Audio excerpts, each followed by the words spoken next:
봉화 엽총 사건 기억하실 텐데 네네. 이거를 막으신 분이 이제 박종훈 씨란 분인데 예. 선행을 하나 더 했어요. 아마 기억이 생생하실 겁니다. 지난 21일 날 속보가 나오죠. 엽총 총기로 두 공무원이 사망하고요. 먼저 이 공무원을 이 총으로 쏘기 전에 먼저 이제 민원이 있던 어떤 이웃 주민을 찾아가서 한번 총을 쏩니다. 예. 이 사찰의 승려로 알려진 분이죠. 그분은 다행히 어깨를 스쳐서 생명의 지장은 없었습니다.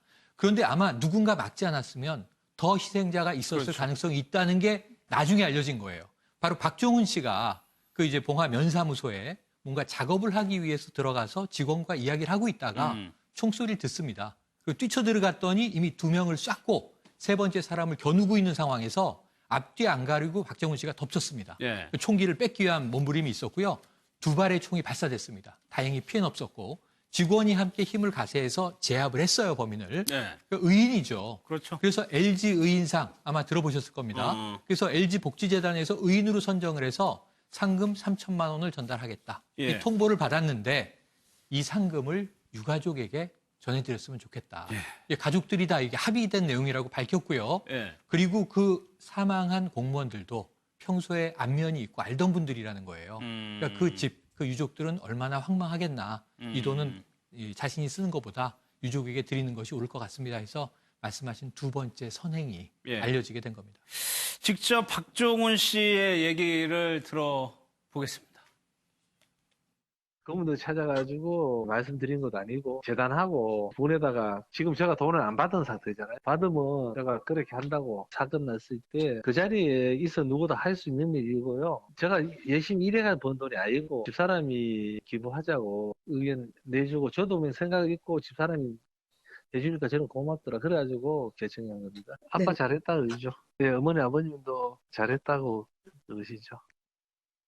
하정우 평론가 네. 그야말로 의인이네요. 네, 그러니까 본인은 누구라도 할 수 있는 일이다 이런 식으로 누구나 말씀하시는데 할수 이거 없죠. 절대로 누구라도 쉽게 할 수 있는 일이 아니고, 그러니까 첫째 현장에서 그렇게 용감하게 행동한 거 그거 자체가 누구라도 쉽게 할 수 있는 일이 아닌데, 두 번째 선행, 그러니까 이 3천만 원 기부하기로 한 그것도 그 일반 서민한테 3천만 원은 정말 큰 돈 아니겠습니까? 그거를 쉽게 선뜻 남한테 내준다는 게 쉬운 일이 아닌데, 더군다나 온 가족이 그걸 동의했다는 것이. 네. 그러니까 이 박종훈 씨가 자기 마음속으로는 이게 지금 내가 뭐 땀 흘려서 번 돈도 아니고 뭐 좀 어떻게 좋은 일에 썼으면 좋겠다, 기부했으면 좋겠다. 마음속으로는 그렇게 생각을 했지만 말은 못했다는 거예요. 가족 눈치가 보이니까.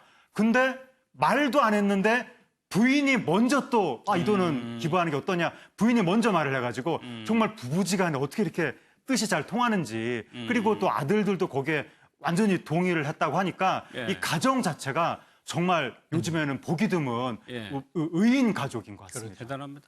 근데 이도하면서 이 사건에서 이제 남은 쟁점은 이 77세 할아버지가 계획적으로 이 일을 꾸몄느냐 여부거든요. 예, 예. 그러니까 저희가 그 저번에도 말씀드렸지만 이게 그 유해 조수를 네. 이제 퇴치한다는 목적으로 몇 차례 이걸 총기를 이제 반입했다, 반출했다 다시 넣고 이랬죠, 그죠? 그러면서 그 주변에 마을 사람들의 진술을 들어보면 연습을 했다고 하는 것 네, 같아요. 근데 그때도 말씀드렸지만 이제 까마귀, 아로니아 농사를 지면서 까마귀를 퇴치하려고 했다는데 그렇다고 해서 뭐 까마귀를 정확히 맞춰야 되는 건 아니잖아요. 까마귀 방향으로만 해도 사실 까마귀들은 그냥 그 총 때문에 다 날아가고 이러는 네. 거거든요. 근데 조준 사격, 정밀 사격 연습을 했다는 거는 다른 의도가 있었던 게 아닌가라는 생각을 자꾸 하게 되죠. 그리고 그 진술을 한 사람이 한 게 아니라 여러 사람이 똑같은 얘기를 한다면 물론 피해자 입장에서 스님 입장에서 그런 얘기를 하신다면 피해자시니까 좀 예민해진 게 아닌가 이런 생각을 할 수 있거든요. 근데 그게 아니라 다른 마을 사람들도 비슷한 진술을 하고 있는 것 같아요. 그러니까 그 수사기관 입장에선 사례를 예비했거나 이제 살해 미수 뭐 이런 것뿐만 아니라 살해를 예비한 혐의도 있는 거 아니냐. 왜냐하면 다른 거는 예비죄가 그렇게 엄하게 예비죄라는 게 따로 단독으로 범죄로 처벌되거나 아니면 엄하게 처벌되지 않는데 네. 살인하고 이거는 예비도 아주 엄하게 처벌되는 그래요? 그런 게 있어요. 그래서 살인 예비를 따로 적용을 하고 싶어 하는 것 같아요. 검찰 입장에서는. 왜냐하면 이 죄질이 나쁘니까 이 죄질에 맞춰서 처벌을 받아야 될 거 아니에요. 이분이 그렇죠. 예. 이 당사자가. 그래서 정말 그렇다면 그래서 살해 예비 혐의 추가 적용이 가능한지 여러 사람의 진술을 들어보고 이제 뭐 물증이라고 하면 그렇지만 저 탄피 같은 게 많다든가 네. 이러면 그런 것도 좀 찾아보면서 이제 살해 예비 혐의 추가 적용을 해서 아마 좀 처벌을 엄하게 할 수 있도록 노력을 하고 있는 것 알겠습니다. 같습니다.